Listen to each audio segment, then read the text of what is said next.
All right, so let's talk about the Lego Star Wars Summer 2021 sets. I feel like that's the hot topic right now, and there's even more news than just beyond what Ryan M&R has put out there this week. Some big news from Promobricks actually just broke last night. It's specifically about the $800 UCS set coming later this year, probably in September of 2021, but we'll get to that later. I also just want to dive into basically what all of these summer 2021 sets are going to be. Apparently, they are actually confirmed from the list that we've all heard of.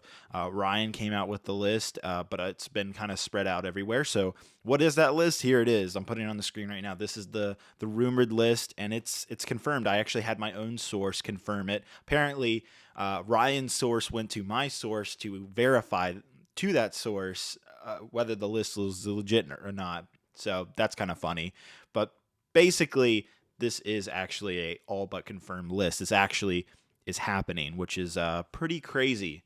So I'm using Promobricks article. I'll link their article down below if you want to go read it yourself. They kind of go into the set descriptions. A lot of the stuff comes from Ryan. A lot of the stuff comes from other sources. So it's a mix between things. They even mentioned me in this article. So that's pretty cool too. All right, so let's dive into the first set, 75307 Advent Calendar. It's a $40 set. Nobody cares. Moving on. So next is the Ultimate Collector's R2D2, 75308. This is rumored to be the May the 4th set. It could be a set later in the year possibly, but it's looking to be the May the 4th set. So it's basically a rehash of the 2012 R2D2 that we've gotten before. I love that set. I don't really think it's outdated. So it's kind of confusing why LEGO would remake it already. It seems like something that would be maybe have a remake in the next couple of years, but not this soon. I guess it's been 8 years or 9 years now, actually. So I don't know. Let me know what you guys think about it. I'm just okay with it. It's not. I think you could have done something different with that UCS slot. Moving on from that is 75309, the UCS Republic Gunship. You guys know how excited I am for this set, so we don't have to go too deep into it. I do want to say that it is going to be $350, and it absolutely will be episode 2 based.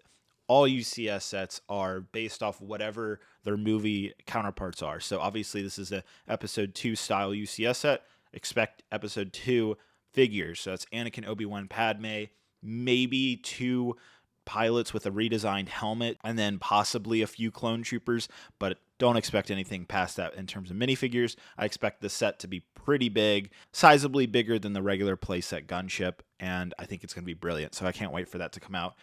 Probably closer to the end of the year, maybe August at the earliest is when we'll see the UCS gunship. After that, we have 75310, the Mandalorian Throne and Volt. So this is supposed to be a $20 duel set, just like we've gotten with like Kylo versus Rey and Anakin versus Obi-Wan duel on Mustafar. It's going to be another one of those sets with a very small throne and the Volt that Darth Maul is locked in. So yeah, that should be a fun set. Hopefully we get some like newer updated versions of Ahsoka and Maul. I hope they don't rehash minifigures, but it's very likely they might. Also, I just want to cut in here. Some of these renders that you're seeing is from my boy Baggles. If you guys don't mind, go follow Baggles on his Instagram. He's a great friend of mine. We work together all the time on a lot of these projects. He is so good at designing minifigures like nobody else. Go follow him on Instagram. Thank you, Baggles, for your renders for both in the video and in my thumbnail. So I really appreciate it, man. Moving on, we have 75311, the Imperial Transport. So this is basically going to be what you see from Season 2 of The Mandalorian. This is supposed to have Greef Karga, 2 Stormtroopers, or more likely probably 2 Scout Troopers on their speeder bikes. That seems more likely to me. And then there's also supposed to be a Stormtrooper with yellow markings, the Mortar Stormtrooper apparently. Could probably also expect maybe Cara Dune to be in this set. It's supposed to have 478 pieces, I believe, and it's supposed to be $40, so that sounds like a great set to me. After that, we have the $50 Slave 1, so this is 75312. I expect this to be in line with the X-Wing and TIE Fighter in terms of scale, so expect something a little bit bigger than the Cloud City Slave 1, but not much bigger. Like, it's going to be almost GB scale. This set is only supposed to have Boba Fett and Han Solo in it, and it's going to have 592 pieces. So that's disappointing. It's not based off of Mandalorian from this rumor.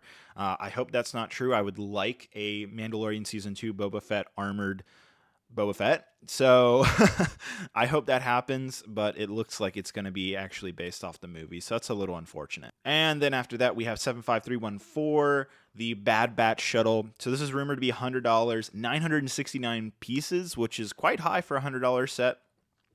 Considering it's a license set and all that. And it's supposed to have 5 brand new minifigures, which is very skeptical to me.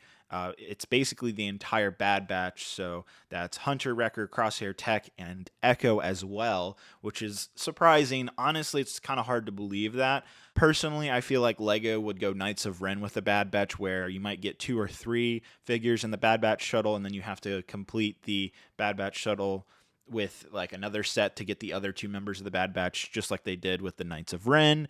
So I don't know. I'm skeptical about that, but supposedly we'll get all 5 Bad Batch members, which will be very, very cool. Next up is 75315. Moff Gideon's cruisers. So this is probably in line with like the Republic cruiser or the Imperial Star Destroyer playset or the Venator cruiser. So it's going to be in that type of play scale. Expect like 5 to 6 minifigures. Supposedly it'll have 6 minifigures. So Mando and Beskar armor, the Child, Moff Gideon, Cara Dune, Fennec, and also some Dark Troopers. So that'll be really cool if this is a real set. I think it seems very likely that they would make that. After that, we have 75316, a Mandalorian Starfighter. So this is very similar to the pre-Vizsla Mandalorian fighter we got back in 2012. I'm very excited about this. I hope it's a red version. We don't know what color it is, but supposedly it's going to have Bo-Katan, a Mandalorian loyalist, and Gar Saxon in it. So that would be wonderful. And it's supposed to be $60, which is also really good. That's a good price. It's only $10 more than the last version. So hopefully that comes true.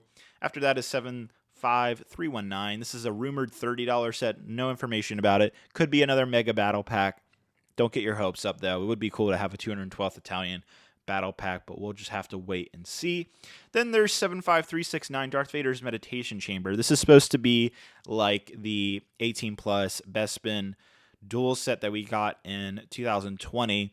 Hopefully it won't be like a convention exclusive where it's a limited run again. I'm hoping and crossing my fingers that this will actually be a really cool, $50 set that's widely available, that's targeted towards adults, that is just, recreating a scene with awesome minifigures. I think a lot of people really like the Bespin duel, and I hope to see this set come true. Then, lastly, let's talk about the big boy, the $800 UCS set. This is the biggest news coming out of Promobricks. They have a source confirming that we are not going to get a UCS Death Star for $800, specifically a Death Star 2. I actually put out the rumor that I thought an $800 UCS set could be nothing else other than a Death Star, because they've already made the Falcon. What else is worthy of that $800? To me, Death Star 2 sounds like the most likely candidate, especially for the fact they just retired the 2016 Death Star, and it's all over the boxes and all that, so it makes a lot of sense. But apparently, we're not getting the Death Star 2. We're getting a UCS AT-AT. It's a little weird considering we have a wonderful playset, $160 AT-AT on the shelves right now, and it's going to be a hard sell to some people, like, oh, I can just buy this awesome playset AT-AT for $160, or let me spend almost 5 times that amount on a $800 version. So I have to imagine that if they're making a UCS AT-AT, it is got to be massive if this is true. Like, it's got to really sell fans, because I really feel like, again, nothing else other than a Death Star would be worthy, or a Millennium Falcon, which we already have, would be worthy of that $800 price tag, in my opinion. But apparently it's going to be an AT-AT. That's really disappointing to me. Maybe I should make a video asking LEGO to make a Death Star. I don't know. Let me know what you guys think. Do you like the idea of a UCS AT-AT over a Death Star, or would you prefer a Death Star 2? I mean, think about this. You're going to spend $800. Is that worth it for a giant UCS AT-AT? I don't know. I have to see this. I just think a Death Star would be better. All right, guys. Hope you guys have a great, wonderful day. Thanks again to Promobricks and, of course, Ryan from M&R leaking all of this information. Definitely curious to see what you guys have to say down below in the comments. There's plenty to talk about. It's shocking that if this rumor list is true and it is legit, and I have sources backing it up, it's shocking to know that this is going to be a fantastic wave of Clone Wars, Mandalorian, and all in between. sets. That is could be one of the best waves in years. So can't wait. Hope you guys have a great, wonderful day. I'll talk to you guys later. Bye-bye.